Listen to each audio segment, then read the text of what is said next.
మనుగడ కోటి అలలుగా పొంగు వరదల వేగాన పడిలేచు అలలకు తీపి కలలకు లేని అలసట నీకేలా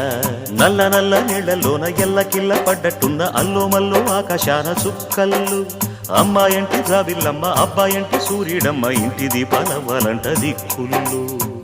ఎవరికి వారే యమునకు నీరే రేవు నీరు నావదంట నావతోడు రేవుదంట పంచుకుంటే గోరువంక వాలగానే గోపురానికి స్వరాల గణగణ గంటలే మోగనేలా గోపబాలుడొచ్చినాక గోకులానికి పెదాల కిలకిల పువ్వులే